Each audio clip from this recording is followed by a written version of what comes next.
Hi, my name is Noah Sherritt, and I am the Green Bowl representative for UC Santa Cruz. A little bit about me: I'm an ecology and evolutionary biology major.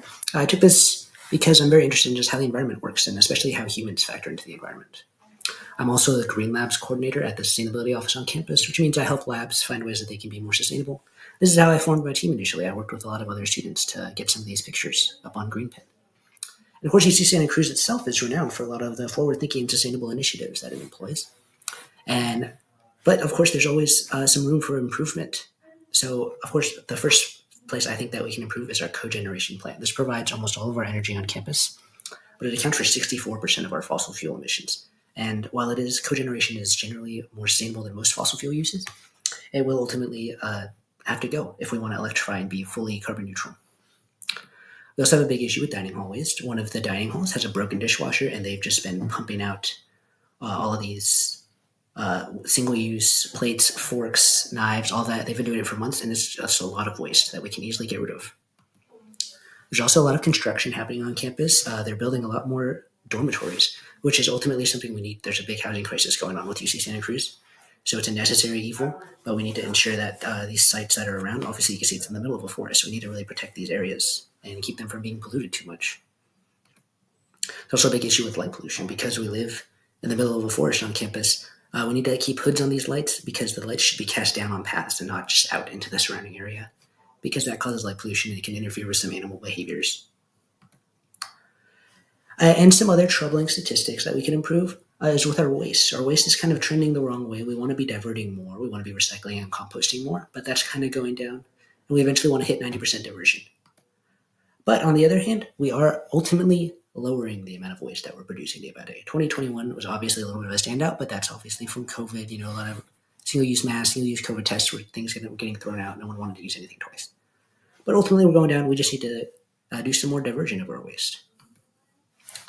And for our carbon emissions, we're doing very good with our carbon emissions. On the other hand, our square footage in our student population has almost doubled, but our emissions have stayed almost exactly the same. They went up a little bit, also again because of COVID, but as you can see, it's gone up and down a lot, but it's trending downwards. And to break down these emissions, almost all of it is entirely natural gas, and a lot of it is from the cogeneration plant. And pretty much what isn't from the cogeneration plant is from boilers for heating. So obviously, taking away that cogeneration plant would significantly impact our goal of becoming carbon neutral. And it's important to know all these statistics so that we can better forge a pathway to a sustainable future. We know what we need to do. And essentially what I think is there's two ways that we could go about getting to a sustainable future. One of them, the easiest one, is to go for the low-hanging fruit, things that are easy to do. So these are just two examples of things that we could do that would have an immediate effect, and they'd be cheap and easy to do. So getting motion-censored faucets in dorm buildings, because it uses a lot of water when they're not motion-censored. This could be really useful, and it's a pretty easy fix. And it would have an immediate effect. Dining also, fixing that dishwasher, that's something easy. It wouldn't cost very much, and it would also honestly save money, because then we wouldn't have to purchase so many single-use things. We could just reuse dishes and silverware like a normal dining hall. And the other way to go about getting to the sustainable future is big, heavy projects, things like green building and materials and electrification. Obviously, green building, we're going to need a lot more buildings if we're going to have students and continue to be a growing campus. And we need to ensure that these buildings function greenly. They're all electric, purple piped. And we need to ensure that we're purchasing green materials that are ethically sourced. And also with electrification, obviously that's a huge project. It's going to cost hundreds of millions of dollars. We're going to have to uproot so much infrastructure. It's going to take so much time. But it would have the biggest effect of anything on this list. And of course, there's roadblocks to doing even the small things like funding, because retrofits and replacements can be expensive on such a university level. With things like even the faucets, there's a small fix, but when there's hundreds of dorm bathrooms, it's going to end up costing a lot of money. There's also a lack of sustainable knowledge on campus. We have a big issue with this, specifically in the student population. Not everyone acknowledges the power the Sustainability Office has to get things done. We attempted to get a vote to continue funding the Sustainability Office last year, and only 13% of campus actually voted, and we needed 25% for anything to go through. So that can be a big block if we're trying to get funding for other stuff in the future. There's also a small market for sustainability. Not a lot of companies can provide sustainable options for such a large level at the university. And when they do, it's pretty expensive. And also there's an issue with symbolic over functional. Sometimes at the university, so some things will get funded for sustainability because they have a better image, while less flashy, but honestly more helpful things that are even less expensive won't get funded because it just doesn't boost the image as much as they would like. There's also, of course, a reliance on fossil fuels. This is everywhere. If we're going to electrify campus, we're going to have to get rid of we're going to have to get rid of the whole cogeneration plant or figure out what to do with that. Vehicles that aren't electric are going to have to go. There's just so much that we need to do. It's going to cost up to $700 million is the estimate for UCSC. But of course, there's important people who are important stakeholders in these. The first two I've put is the chancellor and vice chancellor. They're both interested in sustainability, which is a great outlook for us going forward, trying to get funding for these projects. We also have the staff advisory board, which directly advises both the chancellor and vice chancellor, and they also meet with every other committee on campus, so they know what's going on campus. It's important that they be taken into the loop so they can best advise them to make decisions. And finally, the Carbon Fund is a small student granting body that gets some student tuition money to fund sustainable projects on campus, and they funded almost $2 million of projects, so it's important that we understand they have a big impact on what gets done sustainability-wise on campus. And finally, to get out of the gloomy what's going wrong, we can look at some legitimate progress that we are having on campus. One of these is green labs, because the labs on campus take up 1/5 of our square footage, but they use 1/3 of our energy. So we need to get that back to more of its own proportion. And so I work at Green Labs in order to help labs be more sustainable, use less energy, use less waste. And so far, we just hit 25% lab sustainability. So 25% of labs are green labs now. We also have a lot of good sustainable transportation. The bike co-op provides students who have bikes with free helmets, free bike locks, free bike repairs. And there's also a company we work with called B-Cycle that provides e-bikes for only $12 for a whole year of access. And there's hundreds of them all over campus and also downtown, so you can get to and from downtown without ever taking a car or a bus. There's also Polycarbon, a company we recently partnered with that provides sustainable lab plastics on campus. And as we grow and expand, hopefully more labs will take an interest and start recycling their plastics that couldn't previously be recycled. And also, as previously mentioned, the Carbon Fund. They funded currently $1.5 million. They just finished funding about $250,000 more dollars of projects. So that number is even higher now.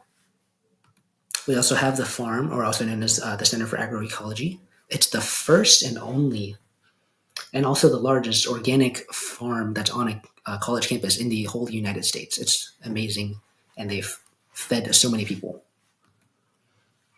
But to get specific on who can help keep these trends rolling, it's important that we work with both sustainable companies off campus and also on campus within groups like the Sustainability Office, student-led clubs and organizations. But first, for some of these businesses, Polycarbon is one I just mentioned. It's a great company for sustainable lab plastics, and as we continue using them, we can get better deals and keep moving forward and hopefully end up recycling all our lab plastics. And Pish Posh is also have to do with waste. It's an app that anyone can download, and you clean up trash in a specific area over a certain amount of time, and you get entered into a raffle to win some amazing prizes. Some of them are even like trips to Cancun, AirPods, like $500 gift cards, amazing things. We also have Beam, which is a company that provides solar-powered EV chargers. They're completely standalone, so it's not connected to any grid. It just takes in solar power, and it can charge 2 electric vehicles at once. And as for on-campus, we have 3 groups that are also very good. The Climate Action Fellows, as a UC-wide connection of students. I'm actually one myself. And every student gets to lead their own project on campus as long as it's sustainable, and they get paid to do so. So there's a lot of change going on from students. There's also, just at Santa Cruz itself, the People Planet Power Summit, which is a free retreat for any students on campus. They can go learn about social environmental justice. And finally, the Student Environmental Resource Center is some funding that we're hoping to get on UC Santa Cruz, which funds more like individual sustainable student positions. And finally, some of the things I'm really excited to talk about, the things on campus that we are just doing amazing at. One of them is the natural reserves. We have 5 that the UC Santa Cruz controls. One of them is on our campus. It's literally just in the middle of campus. And it's a great example of how we can live with the environment rather than just on it. We also have really good alternative transportation with B-Cycle. Like I said before, there's hundreds of dogs, hundreds of bikes between here and downtown. It really discourages the use of a personal vehicle because they're just so easy to use. We also have these new dorms at Kresge. They're completely green. They're all electric, and they also don't use any wastewater. All their wastewater gets pumped to a treatment plant to get reused. And we also have these clean air buses. These are the main source of transportation for students to go between downtown and the campus. And they all run on renewable diesel. It's called RD99. So it saves a lot of emissions with how much these buses are running. We also have, of course, the Center for Agroecology. It helps students learn about sustainable farming, which is a big issue in California, especially with how to save water. So this is teaching people how to use water in innovative ways. We also have these solar charge picnic tables. They're designed for any power outages. Students can go out here and charge from solar energy purely, so it's nothing from the grid. We also have the Oaks Garden. Now, this is just one example. There's one of these gardens in every single college on campus, and they all have an associated course called Food Justice and Sustainability. And how it works is these students will learn about how some people don't get as much food as they should, and how to provide food. These farms actually provide food to some of the free markets on campus. And finally, we have this solar array. And it's a huge solar array. It takes up a parking lot, so it's multi-use land and also provides energy to campus. But of course, we're not at the perfect sustainable future yet. There's still some issues that we need to solve. And this sustainable future that I have in mind just has a few very important factors.